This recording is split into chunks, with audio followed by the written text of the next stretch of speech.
Hello, hi there. Welcome to Guiding Voice podcast series, The Guiding Voice for a Better Future. This podcast is to help students, IT employees, entrepreneurs to shape their careers. Dear listeners, in every episode, we interact with industry experts, academicians, or coaches across the globe to drive some insightful conversations that will help our audience learn great things. Also, we share an interesting trivia or fun fact around the IT world towards the end. Thank you for tuning in. This is Naveen and I'm with my co-host Sudhakar. So folks, today we are going to discuss a topic which is rarely spoken. It is all about transitioning from technical to management roles. I'm sure most of you are curious and we are pleased to welcome Harsha to our show. Harsha Bellur serves as Executive Vice President and Chief Information Officer at James Avery Jewelry. Since joining the company 8 years ago, he has led a strategic transformation of business operations and guest experiences in this vertically integrated company. In this role, Harsha provides a customer-driven technology vision and leadership for delivering business value across retail and e-commerce, distribution, supply chain, and manufacturing, among other functions. Prior to James Avery, Harsha spent over 13 years at AMF Bowling, the world's largest owner or operator of bowling centers. There, Harsha held various technical roles in a progressively responsible career, ultimately serving as Chief Information Officer for 6 years. Harsha has over 2 decades of experience in industries including technology consulting, retail, manufacturing, leisure, entertainment, and food service. Throughout his career, Harsha has championed innovation with a focus on the customer and customer experience that has gained industry recognition. Harsha offers a unique blend of deep technical expertise and excellent business acumen to envision and leverage technologies that enhance business value. Harsha holds an MBA from Virginia Commonwealth University and an MS in Computer Science from University of Mysore, India. Harsha, welcome to our show. Thank you very much. Glad to be here. Harsha, can we briefly talk about some of the aspects that you started learning since the beginning of your career, which helped you in reaching your current position of Chief Information Officer and Executive Vice President? Absolutely. So one of the things that I think I always find myself is curiosity is, from the very young age, it has challenged me to understand the purpose behind whatever I do. So my first job was actually at Wipro, and I was part of a major ERP implementation as a technical role. But my goal was to first understand, why we are doing and what we are doing. And that forced me to kind of really engage in conversations with my boss. And sometimes even, my supervisors did not know why we are doing what we're doing. So as I engaged with my supervisors or even sometimes the business teams, if I did not get the right answer, so this curiosity naturally, leads to learning and better understanding of the issue or opportunity you're trying to address. Typically what happens, I'm sure most of you and your audience might have experienced this. Early in our careers, we are generally assigned tasks or given specific tickets to solve, and we may not have a good broad understanding of the big picture, and that curiosity really forced me to understand that big picture. So when you approach the questions with the right intent and demeanor, it also helps build good relationships, be it with your supervisor or customers. So I think in a nutshell, if you think about it, curiosity leads to continuous learning, and learning leads to engagement, which builds relationships. And I think those are probably some aspects that help shape my career. And in fact, I would say that even to this day, those are some of the key aspects of how I do my job on a day-to-day basis. That's great.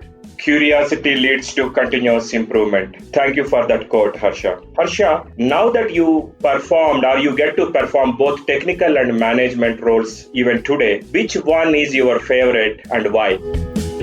Yeah, that's a tough question. Well, today I lead a technology team, but I am not personally doing the technical work, but I lead a team of engineers and developers and, of course, the entire infrastructure operations or technology operations. So just going back to your question, I do have a computer science degree and I've spent a good number of years in technical roles and I've loved every aspect of that. Personally, in my experience, I've always felt that while IT did so much work and really helped run several operations and businesses, it never really got the prominence or credit that it deserves as within an organization. And what I mean by that is, IT was always kind of the stepchild attitude. And when I looked at some of the other functions, whether it's marketing or accounting, it seems like they had a higher position within an organization in terms of the hierarchy of functions. And that always bothered me a little bit, to be honest. I felt like we performed such a critical job. We never got the credit, and that could be because people didn't quite understand IT or technology, or it could be because they didn't think it was as important. So it's not sure. But what I realized is that as an IT organization, we actually don't do a good job of marketing ourselves or talking about our work. And as an engineer, I was always excited about the technical challenge that I solved, and that may not necessarily resonate with the business folks. So I changed the way I communicated, with the mentality of marketing of IT. And what that essentially meant is talking about my work or my team's work as I started having supervisory responsibilities in a way that resonates with the broader business context. So this idea slowly but surely required me to expand my business knowledge. And what that means is, rather than saying, we need to upgrade our, Windows systems or Linux systems from version X to version Y, which is how we typically interact because, hey, it's end of life, end of support, whatever. The business really does not care about those things. And so if I change that requirement to say, hey, to support the business strategy of, 3% annual growth, we need to upgrade our system so that we can enable the increase in volume or whatever the need is to support that growth. So what that does is it directly ties the technology setups or upgrades and improvements to a business strategy. I enjoyed this part of engaging with different parts of the business, and when you really start spending time on the business side, you have less time to keep upgrading your technical skills. So I know that was a long-winded answer to your question, but I think in my case, I made a choice to pursue the management side because that really resonated more with me in terms of understanding the big picture and the broader context of how business operations run. Harsha, you might have built high-performing technical teams and are still leading those teams in the last 2 decades. So who should prefer technical roles and continue pursuing the technical path, maybe out of your experience? Yeah, that's a great question. I don't believe there is a formula, so to speak, but I think there are certainly characteristics that make you succeed, more likely to succeed in either of the roles. So as you all can appreciate, you can never really get stale in your skills. So one of the major requirements if you prefer to be in a technical role is that you have to constantly upgrade your skills. And if that is, continuous learning and upgrading is not something you enjoy, then you certainly may want to consider a change of track. But if you're really passionate about technology, you get excited about, solving technical challenges, you prefer to focus on specific tasks or activities in the sense that, hey, just let me know what I need to do and I'll take care of it, type of thing. And probably the most important aspect is, if you rather want to spend time expanding your technical skills than people skills, then technical track may be something that suits you better. So I hope that answers your question. So to me, I don't think there's any defined path or constraint. I think it's just an individual's preference. And all of us, have likes and dislikes. And so if any of those characteristics resonate with you, then you're probably more likely to succeed in a technical role. Yeah, it is very clear. Now, flipping the question and talking about who should prefer the management roles. Yeah. So management roles, again, in my experience, require more breadth of knowledge than depth. And so the characteristics, I would say, of a successful person in a management role is really a broader understanding of the business functions, and you enjoy leading or coaching teams rather than an individual contributor. And, one of the key aspects is you should be comfortable negotiating or navigating organizational politics. I mean, let's be honest, every organization has politics. And so certainly if you don't have a knack for dealing with that, or you're not interested with that, then this may sound very challenging. And, there is a responsibility that comes with power and position. So if you are comfortable with taking that responsibility, then you're more likely to succeed, because many folks think having a C title or a VP title is great. I mean, from a title perspective, but there's a lot of responsibility that comes with it as well. And so if you don't want to, deal with that, then you're unlikely to succeed there. But at the end of the day, I think, and this may be true with technical roles as well, you have to have a level of credibility in delivering results. And even from a management role, and I'm specifically talking about managing technology here, you still need to have a very good knowledge and understanding of all the technologies, though you may not necessarily be an expert. You can't get away from not, keeping up with technology just because you're in a management role. You still need to maintain that. You may not necessarily be an expert in all of that. Thank you, Harsha.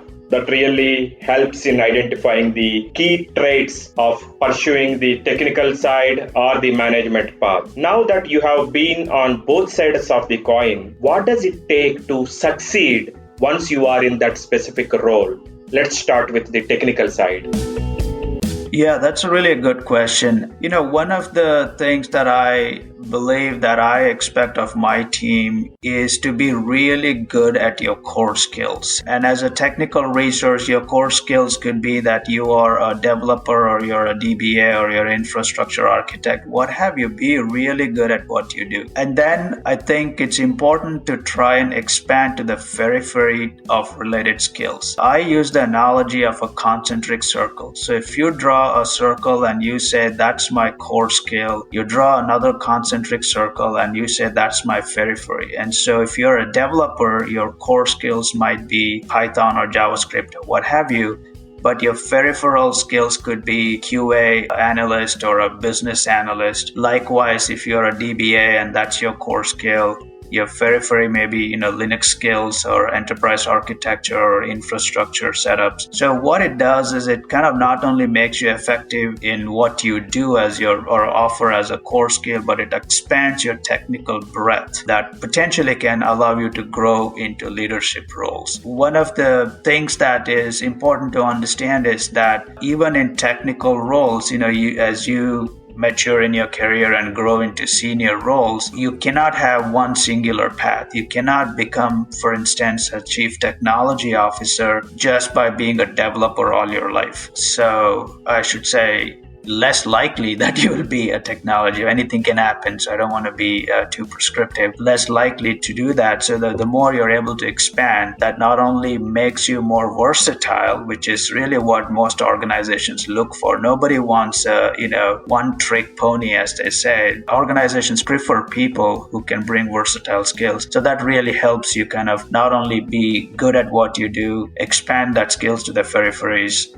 And then as you learn and mature, that circle of what you bring to the table is quite big. Sure. So in a way, expand the horizon and start expanding your horizon by becoming from master of one and expand it to become jack of all as well. So you need the combination of both. Great. Well said. So Harsha, the same question. What does it take to succeed in a management role? Yeah, management role is a little different in the sense, and I'll use a sports analogy here. It's kind of think about it as being a coach of a team. You don't necessarily play in the game, so to speak, but you are held accountable for the team winning or losing. So you have to be able to build trust with your teams. You have to understand the strengths and weaknesses of your team. You have to establish a vision saying, hey, here's kind of what we're looking to accomplish or achieve, and inspire your teams to perform and deliver results. So it takes a little more of an influencer role than somebody who's really good at technology or technical skills. And so those are some of what I believe would make a really good manager or a leadership role. That is crisp, Harsha, and it reminded me one quote. Leadership is all about empowering people to dream more and achieve more, and it truly resonates to the statement that you mentioned. Now, talking again about the techies, what are certain things that they should not do in their careers or professional life? Wow. Okay, that's an interesting question. I think, the first thing that comes to my mind is don't get complacent. We all obviously, get into our careers in a certain line, whether it's a developer or, analyst, what have you. And at some point we get really good at it. But the key is not to get complacent about where I am, because technologies change and we have to we are only as good as what we know about the latest and greatest. I also think that we shouldn't approach our work as a job in the sense that I'm just doing it for a paycheck, but be more engaged in what I'm doing and enjoying the process. But at the same time, would also offer, and just this is from my own experience, don't make life as work. And I learned this the hard way. Certainly I spend a lot of time and a lot of hours giving myself to the companies and the work. Certainly now I realize that, if I want to change something, I would have done that differently, is not to miss out on the other parts of life, like, spend time with your kids, make sure that you're there for their birthday parties or what have you. And then I think the other point that I think might be important is don't miss opportunities when they come knocking on the door. And sometimes that could be, hey, you got a great job offer in a different city and you are thinking about, gosh, I don't want to move. Just take that risk, just take that step. Things will work out, but don't miss out on opportunities, because you never know where those things might lead you eventually. Those are all amazing inputs. And one final question for this session. What will be your one piece of advice for those who are aspiring to make very big in their careers just like you? Well, thank you for suggesting I made it big. I don't know what exactly that means. I mean, it is so relative. So for some, it may seem like a title or position, might suggest that they made it big. But, whatever your aspirations are, I think there are a couple of attributes that are key. And I mentioned some of them early on. It's really be good at what you do and work hard at it, because you got to kind of really call yourself an expert in something. And you want to understand what that is, what drives you, what gives you passion, and that you want to work hard at that. And then also don't try to chase anything. If you focus on being good and working hard at it and enjoying the process, the results will come sooner or later. So I guess that's kind of really, at least what I tell my kids now, is exactly that. It's don't try to chase anything.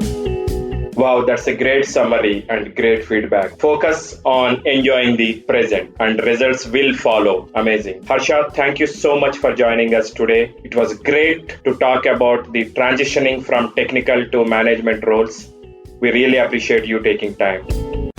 Thank you for having me. Thank you, Harsha, for all the wonderful insights and for your time.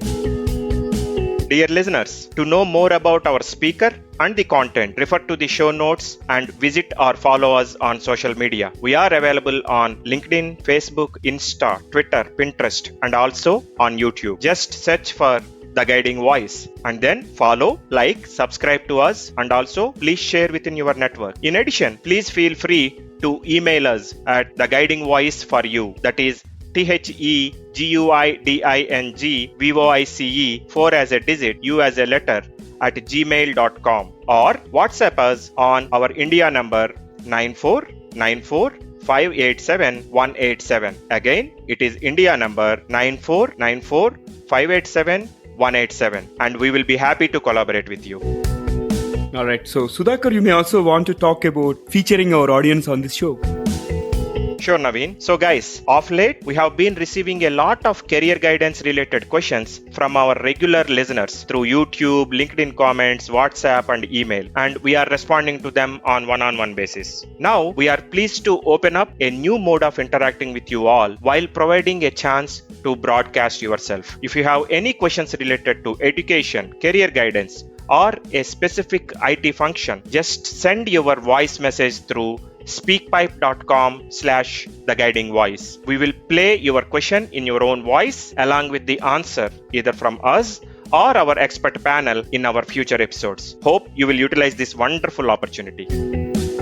All right, so it brings us to the trivia segment of today's episode. And today's trivia is about Brikipedia. Yes, I'm referring to Brikipedia, not Wikipedia. So folks, have you heard about Brikipedia before?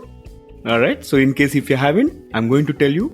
It's a wiki for all the things related to Lego blocks. In case if you are an avid Lego block enthusiast, probably it's the time for you to log into Brikipedia and collaborate with Brikipedians. Interesting, isn't it? Thank you for listening. There is more in store, folks. Stay tuned. Have a wonderful time. Take care. Be safe. Until next time. Bye-bye. So we are signing off for today.